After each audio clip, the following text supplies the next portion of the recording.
So welcome to another educational and inspiring AAM workshop. This program, Activism Through Writing, My Journey and Lessons Learned. Author MC Ronan will share her journey to veganism, animal rights activism, and to becoming a celebrated author of vegan fiction books, which she sees as an extension of her activism. My name is Michelle Granberg. I'm your moderator. I'm a mentor and team member with Animal Activism Mentorship. I'm located in New Jersey, and I've been a vegan and activist for almost 6 years. AAM's mission is to eradicate violence and build a culture of empathy and compassion, which ultimately leads to animal liberation. We strive to build a global community of activists through our free online program that pairs experienced activists with aspiring activists. Through one-on-one mentoring, we strive to generate an increased number of effective activists worldwide because we all know this movement needs more activists. Additionally, we offer free workshops that train and educate our mentors, mentees, and the public on various aspects of animal rights activism. We have a podcast called the Animal Liberation Hour, and we host live large-scale activism events. AAM is also proud to be fueled by FARM, the Farm Animal Rights Movement, one of the oldest AR organizations in the country. If you're interested in applying to become a mentor or mentee, or to get involved, or to donate, please visit our website, animalactivismmentorship.com, and follow both AAM and FARM on social media. So with that being said, it's my pleasure to introduce our guest speaker. Maya Cohen-Ronen, pen name MC Ronan, is a New Zealand-based vegan since 2012 and animal rights activist. She is one of the founding organizers of the Wellington chapter of the Animal Safe movement and partakes in slaughterhouse vigils, animal rights marches, street outreach, protests, and disruptions. Maya is a feminist and author of the Liberation Trilogy. The first book is The Shed, second book is Liberation, and the third book is It Was in Our Hands, a thrilling dystopian suspense series with a strong vegan message that is sure to leave you on the edge of your seat. All three books can be purchased through Amazon, and you can visit her website, which we'll post, which is www.mcronanauthor.com. Okay, and we'll open up for Q&A after Maya's presentation. So hang in there with your questions and you can raise your hand. And now I'll turn it over to Maya. Maya, you're all set. Go right ahead. Thank you very much. Kia ora koutou katoa. Yeah, so I'm Maya Cohen-Ronen, pen name MC Ronan, and thank you, Michelle, for this wonderful introduction. I really want to start first by thanking you all for being here today. Everyone is busy. We all have our lives and activism and everything else going around. So I do appreciate your time. And yeah, I'll start by sharing my screen and get right to it.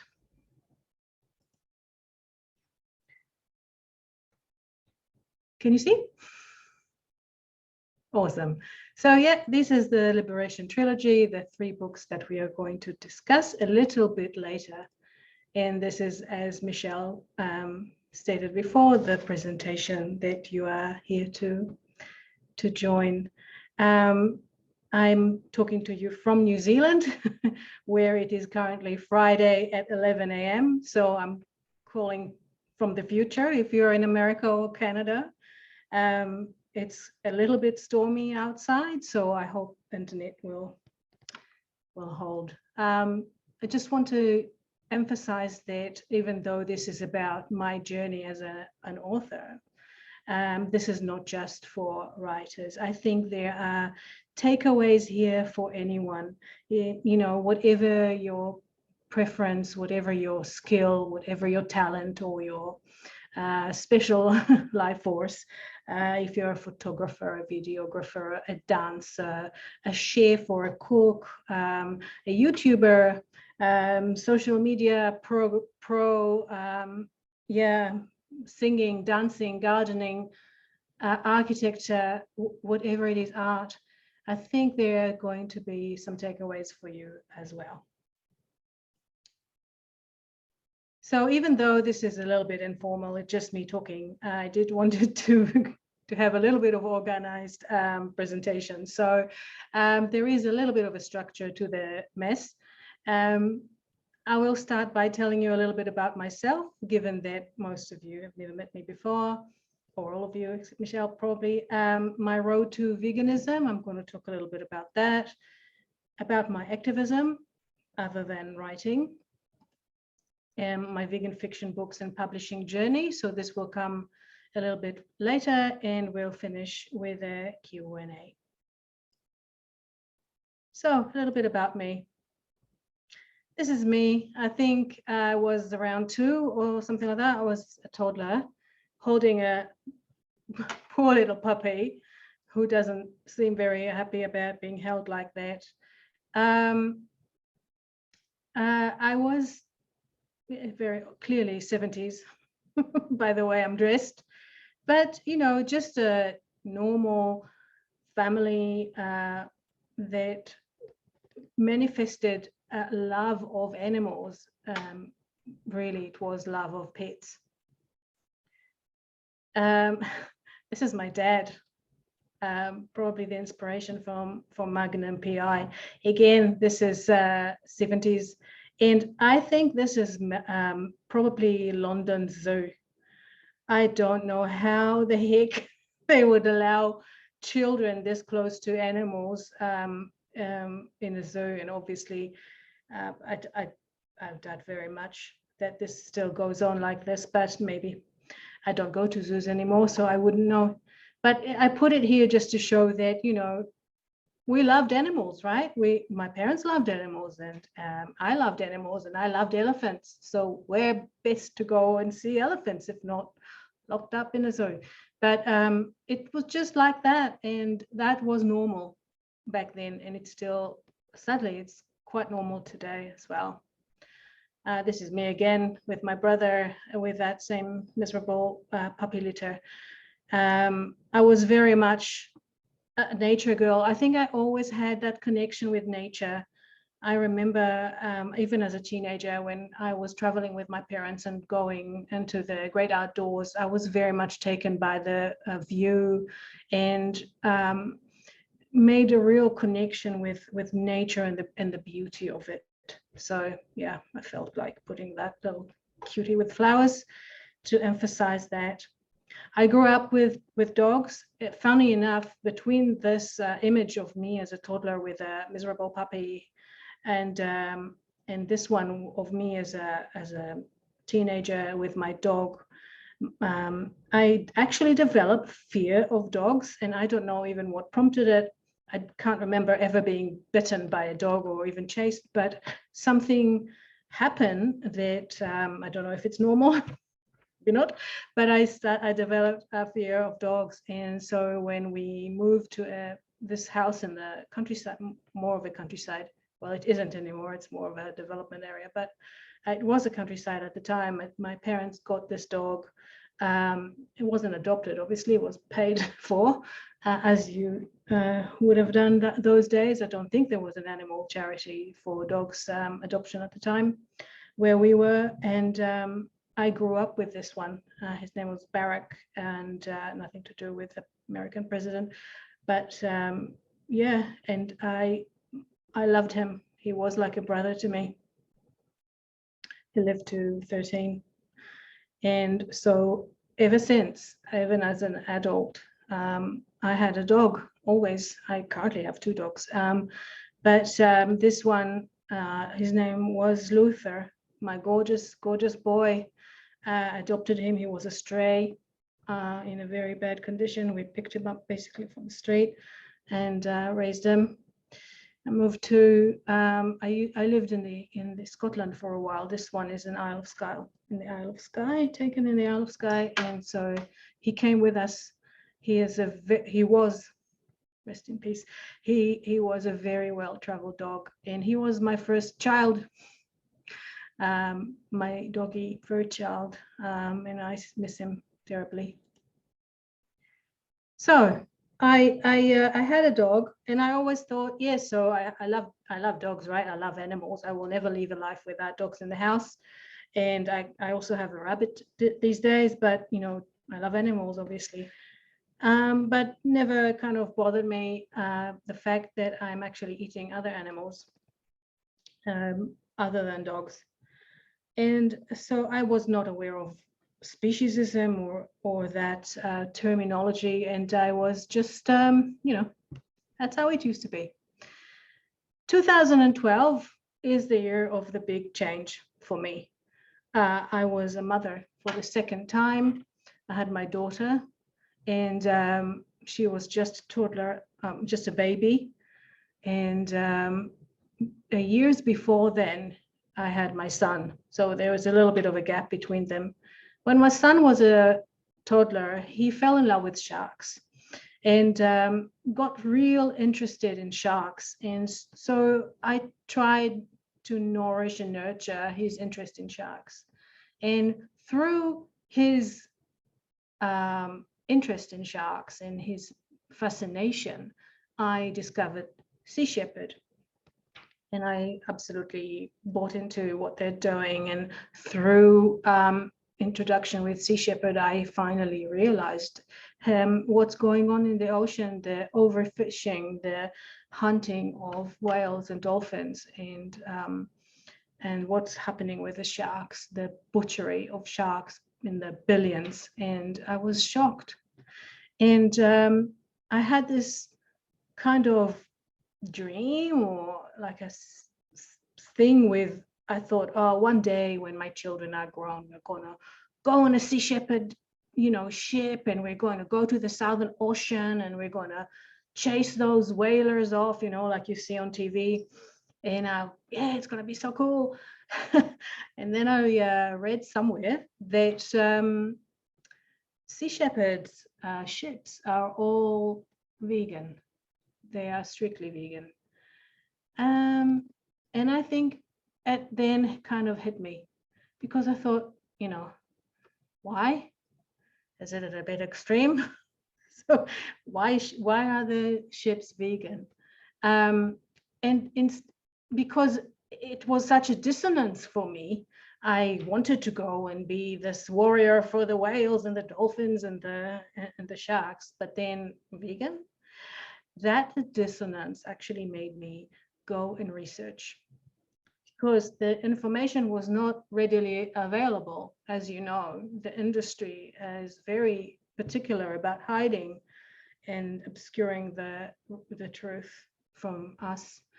And I started researching because I really needed to know why are they vegan and why is it important? And lo and behold, I'm ashamed to say how old I was when I realized that the cows don't give us milk, and the chicken don't give us eggs. As a mother, though, to a baby girl, I think the dairy industry particularly grabbed me by the neck, and I felt, the watershed moment was absolutely incredible, because the cruelty of this industry is just unbelievable. And the fact that I didn't realize that this happens, and I didn't realize that this is the norm, and that mother cows are separated from their calves. In New Zealand, 4-day-old calves are taken to slaughter already. They're not even bred for anything. They're just slaughtered. We get about 2 million bobby calves every year sent to slaughter when they're 4 days old. And the cows, they run after the trolleys, and they bellow and they cry. And something else also struck me very strongly. I have a master's in gender and society. I'm a self-professed feminist, and the misogyny, the deep misogyny that is embedded in this industry and the exploitation of female sexuality, be it a different species, has really hit me. And it still hits me today, looking at all this. And also the fact that there is no real difference between dairy and meat. I kind of always realized that eating meat was wrong. And I had a few stints with vegetarianism in my life. They didn't last very long, but I did, because I did kind of care, but I wasn't committed. And realizing what was going on definitely got me committed. And I realized there and then that I need to go vegan. And this decision was made instantly. I did not take any baby steps. I did not do any moderation. I just bang, that's it. I was here where I'm sitting. There is the table bench top here next to me, and I was cutting vegetables or making dinner, whatever. And my husband was sitting where I'm sitting here now. And I told him, you know, I think we need to go vegan. And I decided there and then to go vegan. He was a vegetarian at the time, so he didn't quite understand why we need to, because, you know, cows give us milk and all that. And so he had to research it as well. And then when he found out the truth, he became vegan too. And later on, gradually, we changed the whole household and to become vegan. This is a beautiful image of vegetables, and it looks great. But to be honest, I'm more of that vegan. So both, I guess, maybe 50-50. I try to be good and you know, whole food and all that, but I really like the vegan junk food. So that was 2012, and I've been vegan obviously ever since.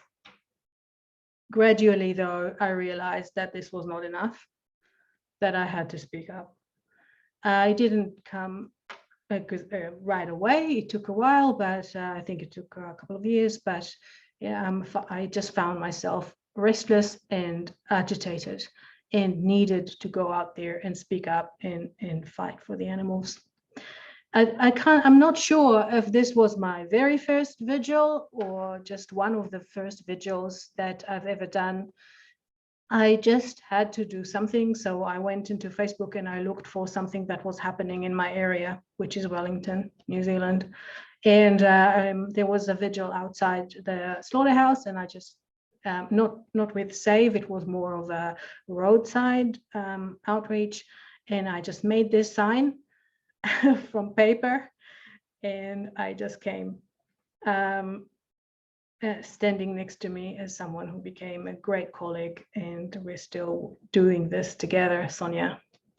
So I created this sign out of paper. I just printed this thing. This is down here is the image of a slaughtered cow for a shock purpose, and we stood there, and it was raining, and it was all crumbling down. So the interesting thing about this sign is that because the slaughterhouse in Wellington is hidden, and this is a highly exposed area where we're standing, very exposed to wind and elements in the rain. So this sign that I created was starting to get very crumbly, and I had to put it down. So I put it down, face down. And as it was face down, police came.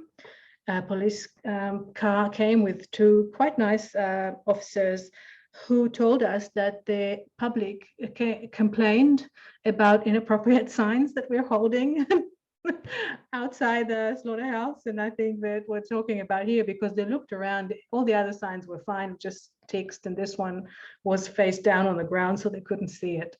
So kind of escaped telling off by New Zealand police. And of course, the elements after that kind of destroyed the sign anyway. Now we have it all printed properly on core flutes and stuff. So I started getting involved in activism, and I really do whatever is out there happening in my area, or just in a drivable or flyable area distance. anything that I believe in that I think would make a difference, and that is nonviolent, basically. I do a lot of slaughterhouse vigil, as Michelle mentioned. I am one of the organizers of the Wellington Animal Save chapter. We do travel sometimes to another area that is about 3.5 hours away to do vigils in a smaller town to support the local activist there, the wonderful Sandra. This one is from a supermarket disruption. Basically, it's called disruption, but we disrupted no one. We were just standing there very peacefully with our signs and very silently. We disrupt McDonald's. This one is from a few years ago, but we actually were standing outside of McDonald's and we cooked vegan patties, hamburgers. I hope everyone understands what I'm saying. So we offered them to people so that they don't need to go inside McDonald's. This one was from a greyhound racing vigil. Again, demonstration we had there. Again, if this is quite still running in New Zealand, unbelievable. About 600 or so dogs die every year, and this is just what is reported. Sometimes we had to improvise because in the slaughterhouse there was a construction period, and so we actually based ourselves in the effluent station. And that means trucks that travel a long time with the victims, they need to empty the urine and the feces of the animals that accumulates on the truck. Just a smell. Can you imagine? Can anyone eat something that smells so pungent and disgusting? But see how close the effluent station is to the sea. I'm not convinced that there is no pollution. I mean, I have no way to prove it, but I'm sure there is. Outside the zoo, what a terrible, terrible place. Wellington is very proud of its zoo because it's pretty nicely sprawled on the hills, and there's quite large enclosures, but obviously not as large as nature. And also, just a few years ago, a couple of years ago, I can't remember, 4 of the baboons, male baboons who were born at the zoo, had to be, euphemism, put down, killed, murdered, because you lock 4 male baboons in an enclosure. They'd basically ripped each other apart, and they were born at the zoo and they were killed by the zoo. I don't think there are any more baboons in Wellington Zoo anymore, but there are other animals. Again, vigils outside the slaughterhouse, and these are the new signs, no more paper. But sometimes the wind is so strong that we do need 4 people just to hold one banner. Here we are doing with 3, but it's sometimes really hard to keep it all secure. This is me and my daughter in the Animal Rights March in New Zealand. My daughter is also an activist. I empower her to be an activist. My son is an activist too. He's in university, so he's doing it more around his peers. But my daughter is very much like me. She's outspoken, and I'm very proud of her. Yeah, Reagan Russell. We had a vigil to remember her because we are very aware of the risks that we are taking as activists and the indifference that the industry shows towards our actions. Outside of the slaughterhouse, this is us taking pictures, bearing witness. We get a lot of sheep and cows. In other places, we get pigs as well, not in Wellington. You know, if anyone has ever done this action, it does take a toll on you emotionally, but I do recommend it because the connection that you make with the animals is it's just like nothing else. You actually can put yourself in their shoes. And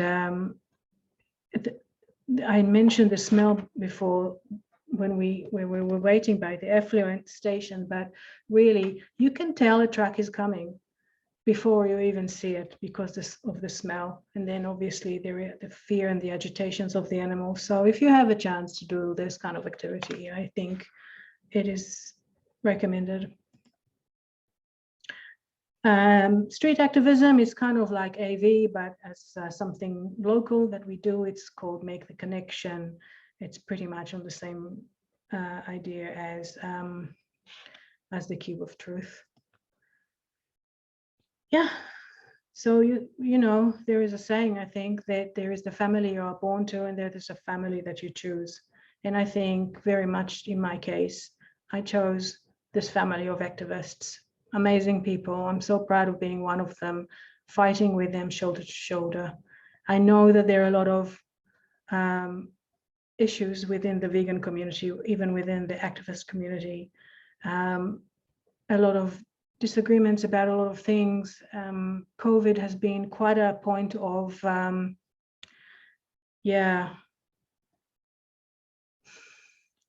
people disagreed about, you know, freedom and non-freedom and vaccination, non-vaccination. To me, this is just minuscule. We really need to patch up all these issues because it's not important in the long run. And I think, you know, remember, these are your families. We're going to have disagreements in the family. There are always going to be problems within a family, but we're still a family. And the last thing just I thought I'll mention is that you don't have to go out in the streets if you want to do other things. And I'm going to talk now also about writing, but I joined this Viva's Vegan Women Leadership platform, which has been created by the lovely Katrina Fox from Australia. She is a vegan business media founder. And so I communicate with other women business owners who are vegan. And I represent myself as an author. So this really helps to get the international community together and support each other because, you know, we do need vegan businesses. Mostly are still family owned, private. I'm just an indie writer. So pushing each other to succeed and to breach into the mainstream is really important. And here we are now, going to talk about some writing. I got to it finally. So I don't know if you like reading, but to me, it all started with me being keen on reading. I really love reading. My taste is really like pretty much thrillers, suspense, whodunit, detective, fast pace, twist and turns kind of plot that I really need to feel my heart racing. I'm not very much into the romance thing, sorry, but there's a little bit of romance in my books, but I'm not much into the, you know, love triangle thing. It's not my style and it's not my thing. For me, it's just give me action, give me heart race and fast pacing thrill. Since I became vegan, and certainly in the last few years, I just realized that it's really hard for me to read. Every book that I picked up in my hand had a problem. Mainly it was speciesism. Speciesism is the animal version of racism. I'm sure almost everyone who is on the call knows what speciesism is, but just for people who might not, it's the same as sexism is against, is in a matter of sex, or racism is is about race. Speciesism, as you can gather, is about species. It's about our perceived superiority as humans. that we decide to put ourselves above other species, that we are worth more, but also we decide between other species who is worth more between them. And in this way, we would not eat a dog, in the Western world at least, but we would eat other animals that we deem less worthy. Other books just have blatant animal cruelty. You know, we have a protagonist who hunts. We have people who eat bacon or cook meals who are always full of animal corpses, and where they wear a leather or even fur.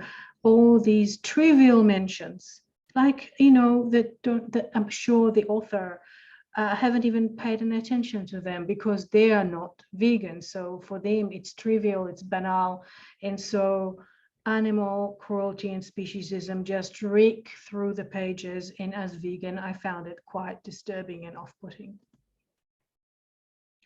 And last and quite lately, actually, I started to also find a lot of anti-vegan sentiments in the books, because veganism is growing exponentially and suddenly everyone knows someone who's vegan. The portrayal of vegans in books is very much as a comic personality. Mostly they're women. They're a bit, you know, they're a bit neurotic.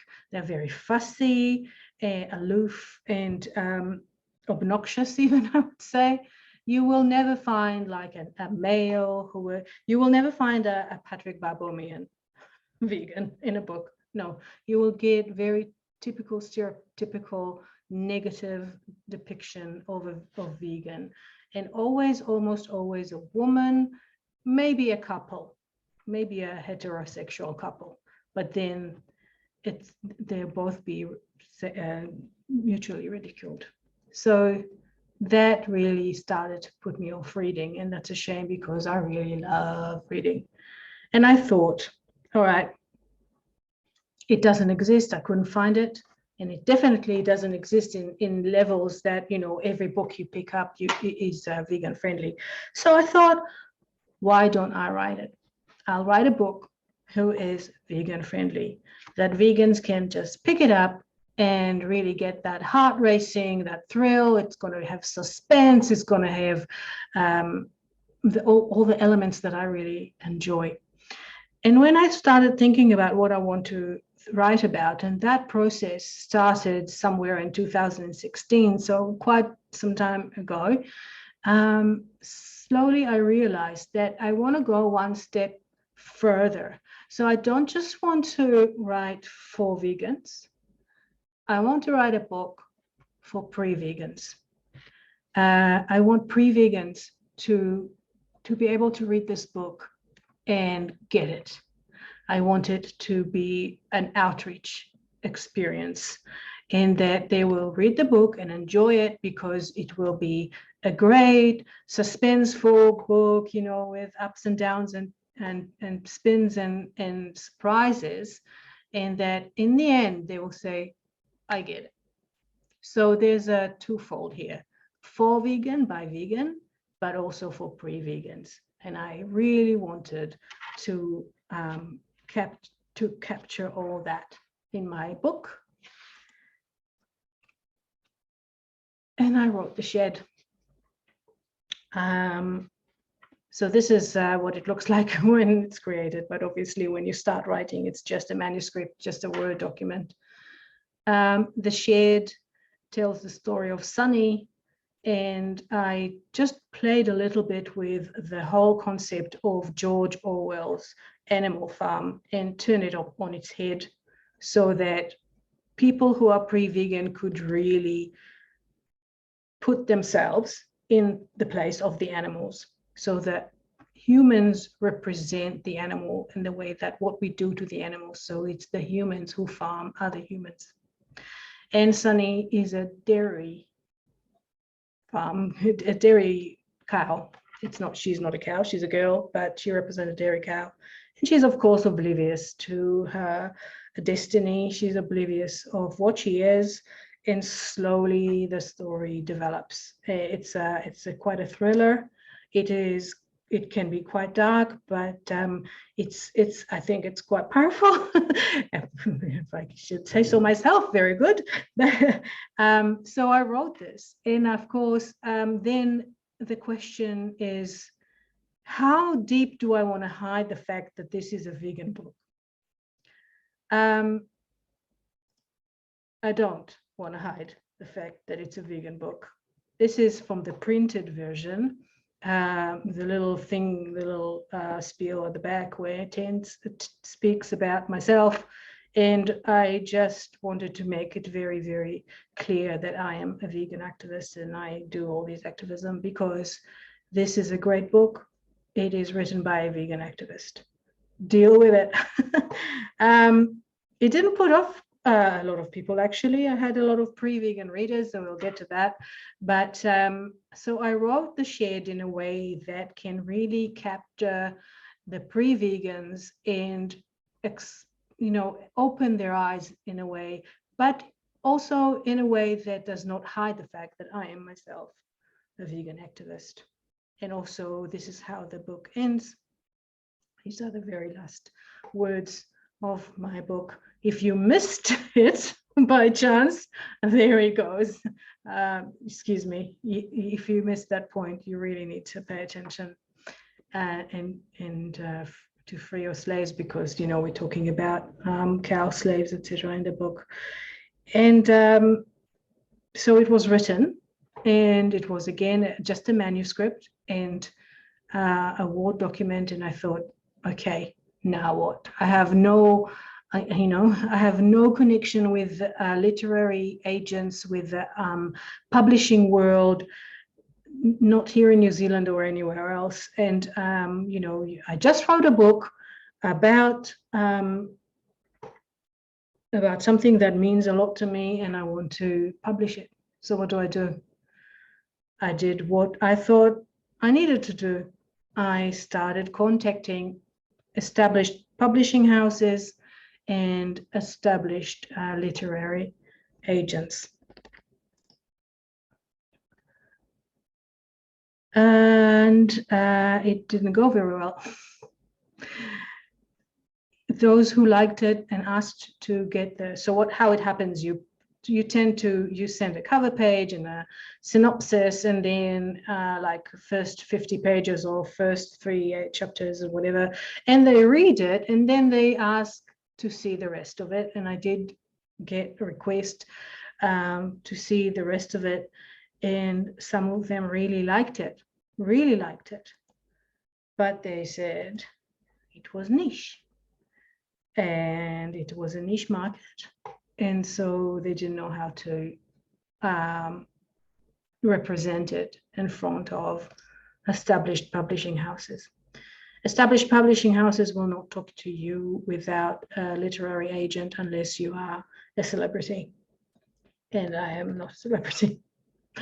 And anyway, so they thought, oh, what a great book, but it's clearly a vegan book, so it's a niche.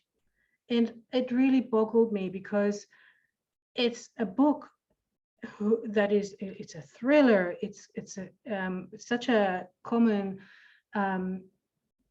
the plot is very exciting. And I get so many people telling me that the most common thing that people say about the book is that I couldn't put it down. I had to read it in 1 go or 2 goes or whatever. And when I didn't read it because I had to go to work, I kept thinking about it. And I have pre-vegans who read it, and then they write to me and say, I couldn't stop thinking about it. So, so it's not a vegan book. But even if it was a vegan book, the vegan market is exponentially growing, and anyone can see this. So it's not a niche thing. But that was 2017, 2018. And I just couldn't break through to the established publishing houses. I couldn't break through. So I just published it myself. I self-published it on Amazon. And yeah, this is New Zealand dollars. If it looks a lot, I'm sorry, but New Zealand dollars. And so I published it on Amazon 2018. I think it was September 2018. And finally, I had it out there. That book that I love, I still love it so much. And I think it's, it's so good for us vegans to have a book that you can read and feel like it belongs to you. You get it, it's for you. It's written by one of us, and also for pre-vegans. But I really, really prepared when it was put out there on Amazon to have this kind of reaction by vegans, because finally, we never had something like this before, and it's such a great thing to celebrate. And I was joining groups all over the world, and I was joining groups in America and Europe, and I thought, wow, it's out there now. Let's celebrate it. Let's all read it, and I made very sure people understood that I did not write this book to make a lot of money or to become famous. This is our book. I actually gave out a lot of books free. I still do. And I always say to people who I give it to when they just want to pay me money, I say, no, just pay it forward, donate to a farm animal charity, and the most important thing is just when you finish reading it, keep passing it on, give it to your friends, make sure people are exposed to it. And I thought, wow, this is going to be amazing. The vegan community is going to rally around this book, and it's going to be fantastic. And this is what happened. Crickets. So I learned a very valuable lesson, which I'm passing on to you. I took it on the chin, and you learn from experience. You learn from everything that happens to you in your life, the ups and the downs, and you learn not to make any expectations, and that every success needs a lot of work behind it, a lot of work. And it doesn't, writing the book is just the easy part. The hard work comes after, especially when you're an indie writer. But also, I think when you publish via a published publishing house, an established publishing house, because I have no experience with that, but I have friends who are not fiction writers, but non-fiction writers, but they have experience with publishing, recipe books, vegan recipe books, etc. It's not always easy, and you still have to put a lot of work yourself, even through a publishing house. So just, make sure that you are prepared. But of course, when that happened to me, I was very surprised and almost offended. I think I was, because what? I just wrote this book, this amazing book, and no one is kind of woohoo, except for, of course, the activists around me and my vegan friends here in Wellington and New Zealand. But in the great wild world of veganism, I, of course, look out to, United States, Canada, UK, and Europe. There was nothing. Really, no one even heard about it. So that was 2018, and I did learn a lot from that. I'm going to put some words on the screen now, and I'm going to talk about this word, because really these are lessons that I want to pass on to you. The first word is perseverance. You really need to persevere. There are ups, there are downs, and there will be ups again. You need to persevere and say, okay, it's not working, I quit. If you quit, you really quit, nothing will happen. But if you persevere, there is every chance that if you put the right work into it, you will succeed, you will reach your market, and people will notice the book, will notice your creation, song, dance, video, a film, whatever it is that you are creating. And conviction. I knew my book was good. I still know that this book is good. And so, you know, it can happen that when you suddenly have this little dip, you feel, oh, maybe this is not, maybe it's just not a good thing, a product. This book maybe is not very good. But no, don't fall into that trap. If you believe in yourself, if you believe in what you created, then go with it all the way. Because if you have the conviction, you have the perseverance, and you put the work, you will see a change. And you need patience, because this does not happen overnight. There is a saying, you know, a scrub fire doesn't instantly burn a whole forest. You start small, and you make the steps, and you make the connections, and you go to all the events that you need to go to talk about your books. You make the connection in the business sense, you make the connection in the social sense, and you approach people, and you just, you know, be patient and make everything that needs to happen in order to get there. And even if you make some silly, you decide to do some things that are quite silly, you know, if they're not hurting anyone and they're logical to you, then what's the worst thing that can happen? I sent a lot of books to people I thought were like vegan celebrities. It was really, really hard to get to some of them, and I'm not even sure I got to them, even one of them, to be honest. But I really tried to get to, you know, people like Moby and Joaquin and Rooney Mara, and you know, people like that. And I really tried to get to them with my books, and could just sent so many books out to people, not even certain that I got the right addresses or the right representatives for them. I actually had one sent to Morrissey, the singer, the UK singer, and it got back to me in the post, not even opened, a few months later. But you know, when I remember going to the post office with all these books that I'm going to send to, you know, vegan celebrities, because maybe if they read it, they will see it's fantastic and they will talk about it, or they will write back to me, you know, just to me, not to the whole entire world, just acknowledge it and encourage me, and that will really encourage me. And that's never happened. But what's the worst thing? I went into the post office. I was trembling with anxiety and anxiousness and happiness, and it just fell short. But you know, I tried. And so what's the worst thing? Give it a go. And you really need to maintain that positive energy. I am not extremely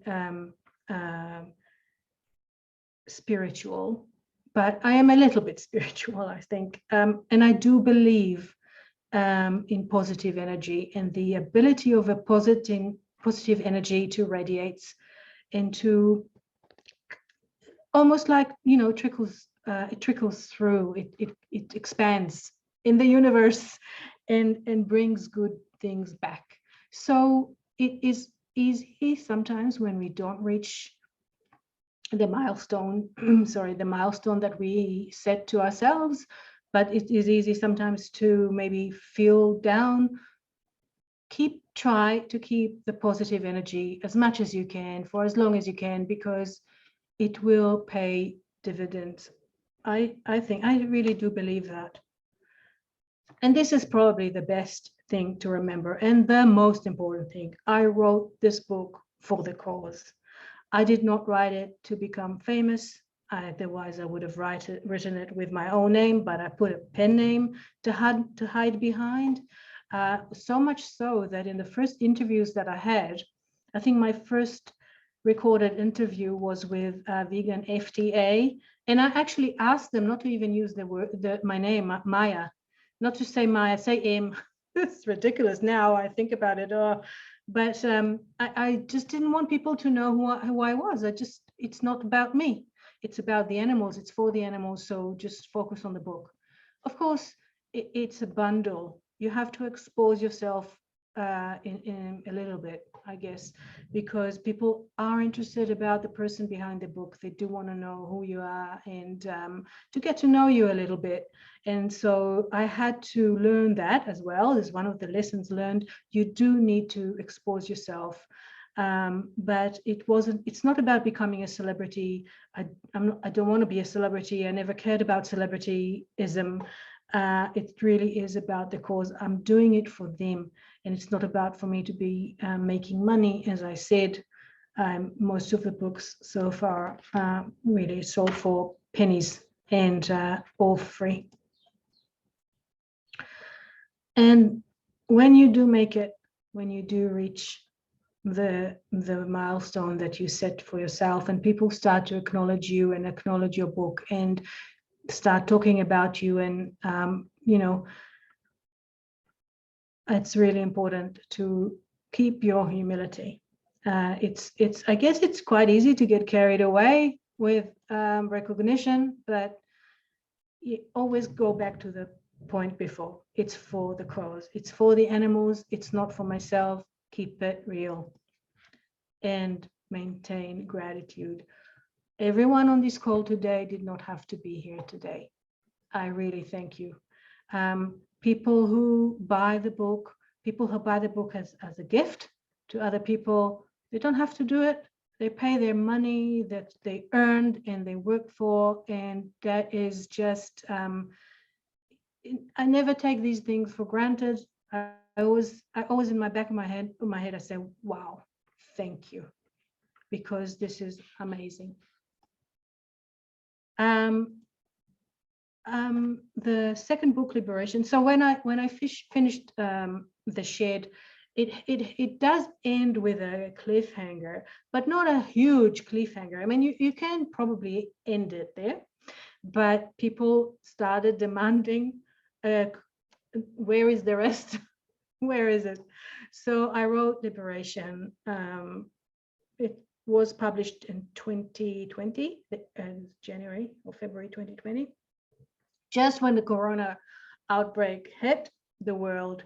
And this one, Liberation, is more in your face. So if The Shed was to capture those pre-vegans, those unsuspecting, miserable pre-vegans that wouldn't know what happened, what hit them, now I thought it's time to really lay it down without any apologies. Really hard truths, and people who read The Shed would read it and will only expose them to more atrocities that happen to the animals. So if The Shed was mainly about dairy, Liberation is more about, it has more to it, more things that we do to the animals. From wool to slaughterhouses, animal dog fighting, so ring fighting, and yeah, a lot of things. And it ends again, the very final words of the book send you to watch Dominion, which is a very powerful documentary that I strongly recommend watching with people who are still resistant to the message. It's like Earthling, but it came out a few years after. And I thought, honestly, I thought Liberation would be where I leave it. I thought, yeah, I won't write a trilogy. I'll just leave it there. But again, people started asking for the end, because it felt like it needed a closure. It needed an ending. It needed a continuation, and people were not happy about where I left it in Liberation. And so I wrote It Was in Our Hands, and it came out in July 2021, just a few, like 6 months ago, whatever. When was July? I don't know. We're almost in July again, so almost a year ago. and that is the final book of the trilogy. It does provide a conclusion, and these are the last words of that book. It is in your hands, be vegan. So that is the trilogy done. So I thought, what next?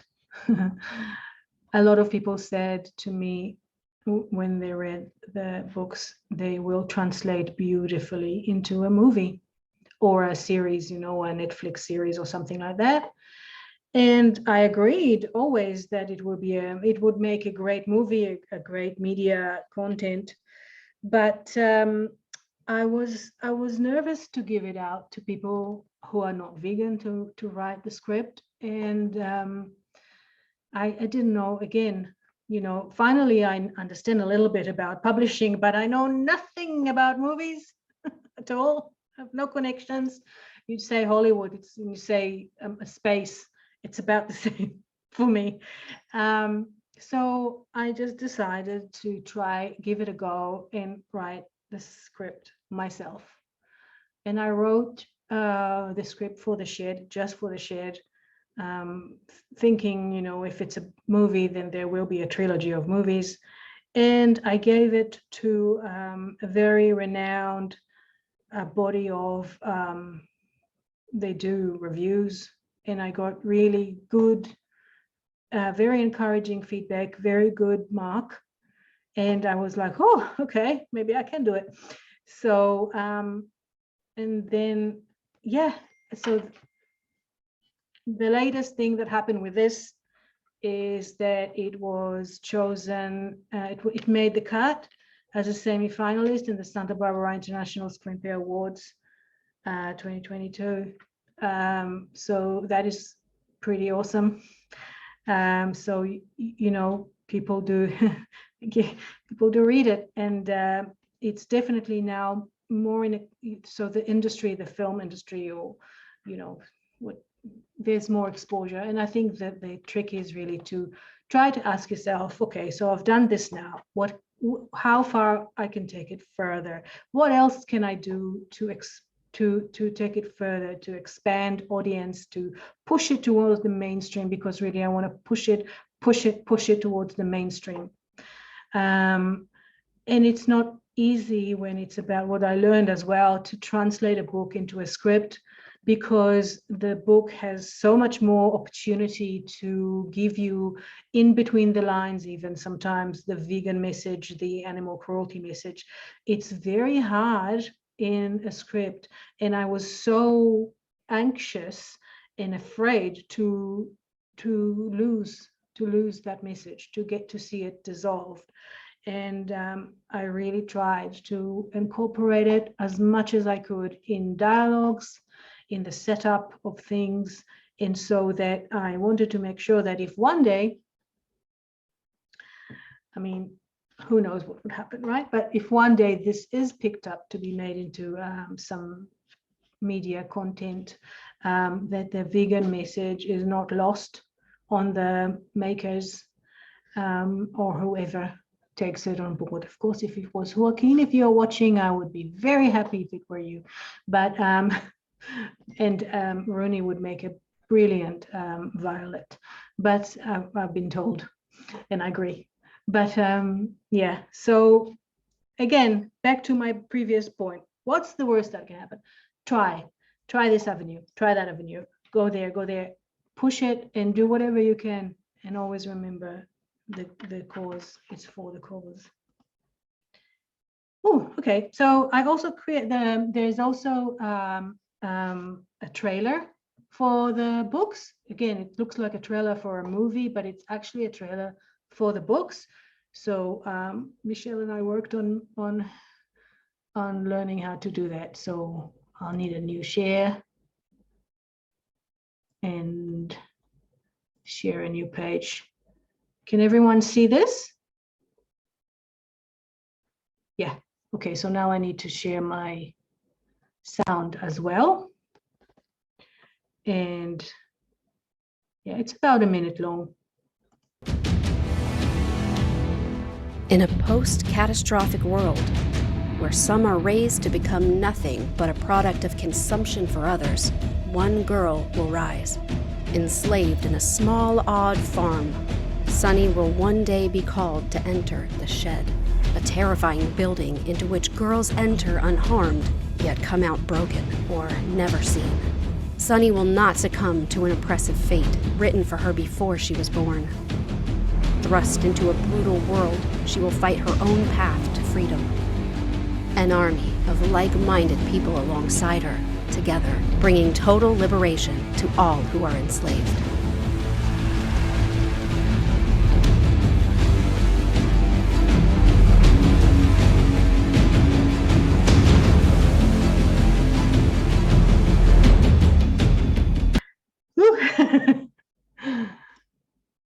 Okie dokie, go back to that. Yeah, pretty exciting. Every time I watch it, I'm like, ooh, these are my books. It looks pretty good. And last, hello, I need to go back to presenting. Oh, I lost my mouse. Okay, maybe it's not going to work. This was the last one anyway. Oh, here we go. Maybe I can. Oh, come on. No. Okay. Can you see that though? Yes, cool. So yeah, sorry, I won't be able to put it on all the screen because my mouse is just wouldn't go all the way down to the presentation. But I took this image. I visited Haleakala in Maui, in Hawaii, a few years ago, and one of the most brilliant experiences is going up the top of the mountain, Haleakala, and watching the sunrise. And it is a profound, almost mystical experience of connection with nature. This, for me, is an image of the dawn, because you never know what tomorrow might bring, and you need to think only good things. Tomorrow might be amazing. So keep working towards your tomorrow, whatever it is that you create, and believe it and push for it, work for it. All the messages that I gave you along this presentation. If you want to catch more of my work and also to purchase the books, I think the best way to find your way to the books is through my website, mcronenauthor.com. Yeah, take a quick screenshot if you want of this. I'm on Instagram, mcronen_activist_author, and also on Facebook, MC Ronan. And I think this is me. And now opening to questions. So I'll stop sharing my screen. How do I stop sharing my screen? Oh, stop sharing. Yeah, all right. Oh, I'm so red in the face. Okay. All right, take a breath now. That was excellent. Thank you so much. I have a couple of questions, but let's open it up to the first question. And that trailer was so powerful. Yeah, really wonderful. Jose has his hand up. Go ahead and unmute, Jose, and ask your question. Can you hear me? Yes, we can. Okay, Maya, thank you so much for being here and with us. Thank you. Okay, the question was, when you wrote the screenplay, how did that look? How did you prepare yourself for that moment? Did you hire somebody to help you? Because it's like a different format, I believe. Yeah. And can you tell us a little bit how did it unfold it? Sure. Thank you very much, Jose, and thank you for being here and sharing this time with me. Yeah, so it took a while to convince me to write a script. Again, I felt very inadequate at the beginning, because what do I know about scripts? I never read a script, I never seen a script, I never written a script. And so I just started researching. I went online and I downloaded quite a lot of, there are free of charge examples of scripts that you can download. I downloaded about 10 different scripts of different movies, famous films that I thought kind of correlate to what I've written. And I just read how they're written. I read them through and I got the understanding. And there are a few templates, actually a Word template that is for screenwriting, screenplay. It's called Screenplay, and I opened it and it gave me that template, which later I realized is not exactly correct.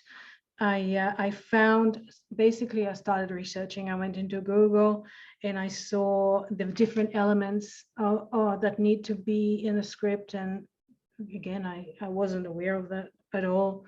And finally, when I had the script sent to a review agency that sits in Hollywood, they said, oh, you need to change this and this, that. So they did highlight a few things that still weren't exactly right with how I wrote the script, but it's all right because, you know, without any experience, I did the best that I could, but I did get some feedback and some support to do it better and improve it all the time. And I got a part of the score that I got was also things that I could work on and change, and I did that. So I inputted all the feedback that I got, and in the end, it did end up looking like a script.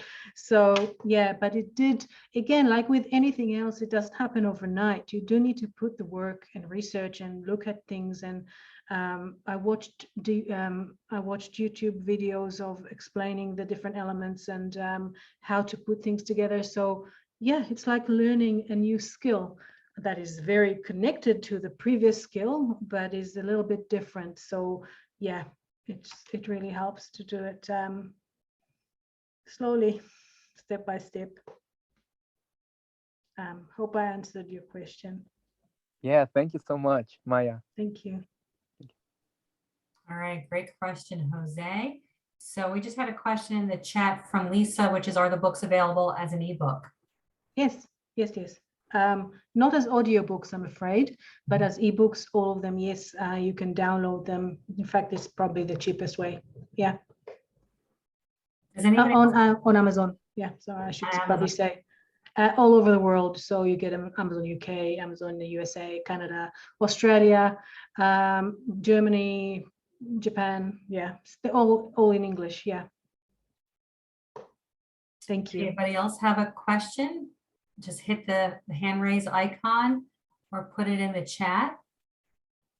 Question for Maya. Of course, I'm wondering as well, do we have any writers with us, or any screenwriters or any publishers even amongst our group here who wanted to even just share their experiences as well as, you know, ask a question. But I'll while we're waiting for another question, I don't know if you want to get into this, but do you have any thoughts on Amazon, on the process of getting onto Amazon? That probably could be a whole other hour, but is there anything kind of quick you want a tip or something, a warning of any kind about getting your work up on Amazon? Yeah, thank you for asking. Yeah, Amazon is the big bad wolf, right? And if I had a choice, I probably wouldn't use it, because we all know it's faults, it's social faults, and also, you know, Jeff Bezos probably can afford a few more fancy items because of my books, because actually you make very little money selling the books on Amazon. But as I explained, there were no other avenues open to me at the time, and I thought, okay, I have to get it out there. So I'll use this platform that a lot of people dislike and try to avoid, by putting a positive message and a revolutionary message out there that will counter the negativity of just needing to use this platform. So to be honest, I'm grateful that this platform exists. I don't know what I would have done without it. I published all 3 of my books through it, and I wouldn't now think twice before keeping my future books from being self-published through there, because really you get a lot of support, and it's pretty simple to do, and it's available everywhere, everywhere in the world. It's so reachable to everyone. And I wanted to prove that this is not niche, and Amazon is certainly not niche. So yeah, it's taking the bad and adding the good, and just using whatever you can to take your message out, bring it out there. Thank you. There's a question in the chat. Are there any vegan-friendly publishers? Yes, there are, but none of them is for fiction books. All of them. So a friend of mine, Mitali in the UK, she is the vegan publisher. And I think at the time there was vegan publishers in America, I think, I'm not sure, but none of them deal with fiction books, only nonfiction and children. So I'm afraid, to my knowledge, no. All right, great. So Lisa was asking, which platforms would you use for future books? I'm sorry, can you repeat? Which platforms would you use for future books if you had your druthers? Well, if I could have an established printing house to pick up my books, that would be great, especially if they're translated into different languages. But I can't see myself not using Amazon in the foreseeable future, I'm afraid. Any other questions? Go ahead and put them in the chat or hit that hand raise icon. I was going to ask you though, how did that trailer come to be? Like, how did that come about? The trailer that's so amazing. Did you hire someone, or did someone offer to do it, or how'd that come together?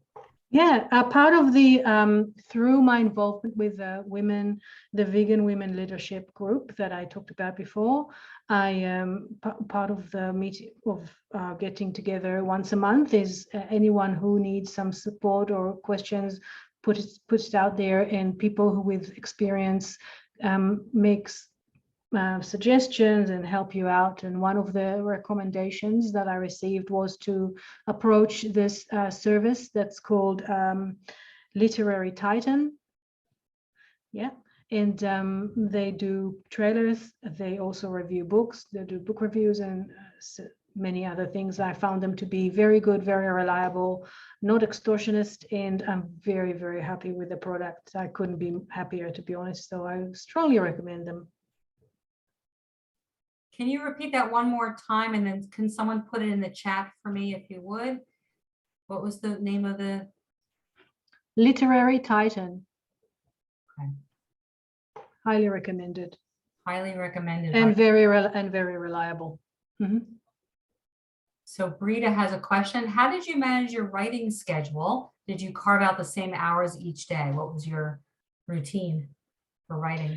I'm a very messy writer. So my style, I first need to,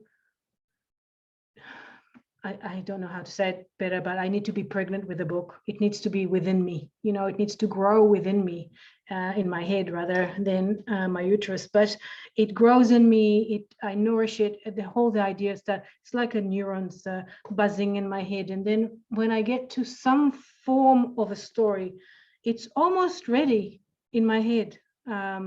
I know it. I know what it's going to be. And this can take 2 years even. But when I'm ready, I know it, because then I just start typing and I'm just typing like a maniac, and I type in, and I actually took a few days off work, and I write in the weekends, and I write day and night. And for example, there's one scene in the shed with it's a very hard scene. It's sexual assault on Sunny, and I woke up at 3 a.m. with the whole thing in my head, because I wanted to write it in a way that is scary but also respectful and not traumatic. So I didn't want to create trauma with readers, and so I had to have it right. And I just woke at 3 a.m. I jumped out of bed because it was there and I didn't want to lose it. So I rushed out and I typed it until well into the morning. So I'm kind of that kind of a writer. I do have a plan though. So I do write the plan of the book. So there is a skeleton, but it's all ready. So I don't have to write and then think, okay, now what? Because it's all there. That's just how I write it. And no day resumes the day before or the day next because I'm actually this is not my job. I am a business analyst. You couldn't guess, but I actually work, and I'm a mother as well. So I have to maintain all this, a lot of juggling, but because I treat it as an activism, as my activism, and I take my activism very seriously, then for me, it was a matter of course. I had to make time, I had to write. And because it was like a baby, it had to come out. It was pounding in my head and I had to write it. So all these things together and it just sink into the creative experience. I think it's wonderful to really feel it. You feel like you are creating something and it's wonderful. So I immersed in that, and I really recommend that.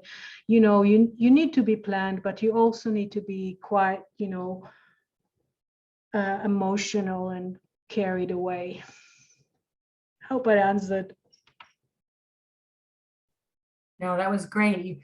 You expressed that as the writer that you are very expressively. The analogy, the metaphor of giving birth, indeed, like it just comes through. And so Lisa asked, how long did it take for you to write each book? Each book took different. So with the shed, it was like 2 years thinking about it. But when I write, it's normally about 3 to 4 months all up. Just first cut, and then having it reviewed. And I do recommend hiring a professional editor, but because I was so scared with my vegan content that it will fall in the hands of someone who doesn't understand it, and then they will intervene and they will ask me to change things that I did not want to change, I really relied a lot on the kindness and support of my friends who are editors or some background in editing or business writing or writing even. So anyone who would agree to read a draft, I basically leaped on them and agree, and I really agreed, begged them basically to do it. And it was lovely because I have a very good circle of friends and colleagues who really believe in the books, really strongly believe in the books. And after the shed came out, really, it wasn't hard to find people who would really want to help and read the next two. So yeah, it's about 3 to 4 months to get to first cut, and then add a couple more months to get to some form of a draft. And to be honest, it was published and then people read it and found a lot of typos and I had to rewrite. So I had to have it out there, and I thought, okay, it's done. And then somebody said, oh no, you still have quite a lot of typos in there. So I had to go back and fix it. And so yeah, it's just how I am in life, it's a bit of everything. Okay, great. Good to hear about your process. And you answered Lisa's second question about editing. So that was good. Does anybody else have a question for Maya about writing as activism, or want to share any of their experiences? We're going to get ready to wrap up pretty soon, actually, but still we have a bit to go. So you can still ask a question. And what I was going to ask as well is, do you have any tips for other creative forms of art and how they can translate those into activism? I'm not very musical, but I know that I live among musical people. And I know, for example, that there are some ideas of writing a vegan musical kind of bounced around the walls of this house. So things like that. I know a lot of artists who are doing really well, pushing art with a real vegan message, a real animal rights message out to public. I actually, as a journalist, I wrote about a few artists around the world, and it was published in a UK online magazine, a vegan review. I think really because my thing is writing. I'm not very good at things, but and I don't have experience. But I think really, even if you think that you don't have any connections and you don't know anyone, in how are you going to just, you know, try to put the word out, use social media, use the friends that you currently have, use the connections that you currently have to expand. It takes a while because it's really as it's a network. You're creating a network that will expand and expand, and you're weaving through, and you need to reach the right people, or more people, or people in your field, or people who will review your work and they promote your work, or things like that. So all of these people exist. You just need to reach them. So I think, you know, whatever it is that you are creating, just you need to really research and make the work and do the work. And it's a hard work and it takes time. Yeah. That's wonderful. And yeah, AAM actually had another workshop on art as activism. So that's on our YouTube channel. That's a great compliment to this workshop today. Lisa asked, who created your covers and how did you decide on the covers? Amazon KDP, Amazon KDP is the Amazon Kindle Direct Publishing Service. They have a library of images, because I'm a keen photographer, but I'm not very good at, you know, creating photographs that are good enough as covers. I looked for the mood. I looked for a mood rather than a scene. So I knew each book had to convey a certain mood. And when I found the right image, I just knew this is it. So basically it's free to use. And I selected each book with its own image, but it came from Amazon. It's one of the benefits of working with the Amazon KDP is that they do provide a template and they do provide images, and it's kind of easy to do it this way. And it doesn't add up to any prices. You don't need to pay for it. It's free.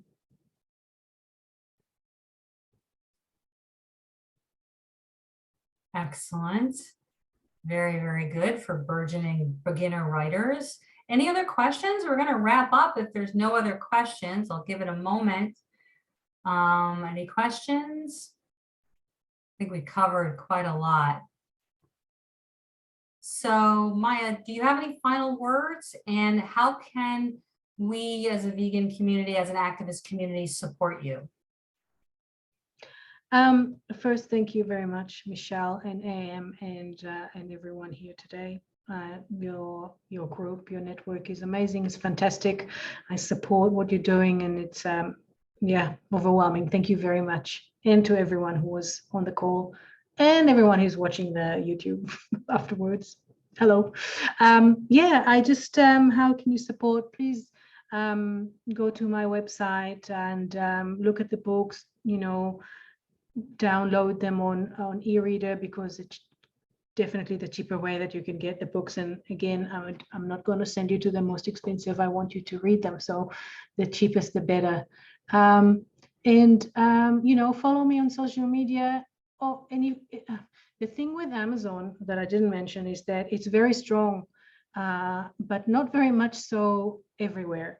So, you know, I'm still craving reviews, 5 stars if possible. And reviews and feedback and positive reviews on Amazon. If you can give the books, that would be wonderful, but I'm not pushing it. Just if you can follow me on social media and say hi, that would be amazing. Thank you. Thank you. All right, everybody stay with us just for another moment because I have some announcements. Upcoming workshops. This Tuesday, May 24th, we have the Plant-Based Treaty workshop with Anita, director of the SAVE movement. On June 2nd is our Filmmaking as Activism workshop. That's with Sean Munson, and he is actually producer and he co-produced both Dominion and Earthlings. So you'll really want to come for that and meet and get a chance to interact with Sean and ask questions about documentary making, filmmaking. Really dovetails what we were talking about tonight. On June 6th is our Security Culture, Staying Safe as a workshop, which we really want to emphasize is a very important workshop for all activists to attend because safety is our first priority, of course. Also, a couple large live event announcements. Activists at all levels of experience are welcome to our AAM live events. The AAM Chicago Convergence 2022 is a 10-day animal rights activism event that will be largely focused on taking action against the fur industry, but will also include actions for animals suffering in the agriculture industries. Dates are July 29th through August 7th.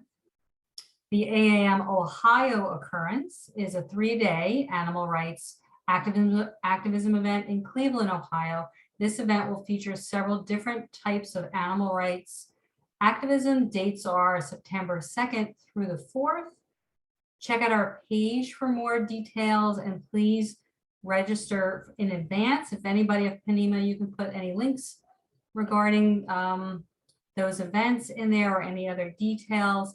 If there's any other AAM events, folks, you're welcome to post those in the chat as well.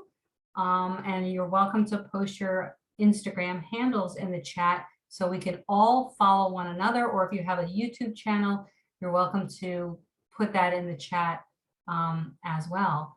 So the final wrap up now is just, again, thank you everyone for being here. Much gratitude. Thank you, Maya, for your time and wisdom that you've shared with us.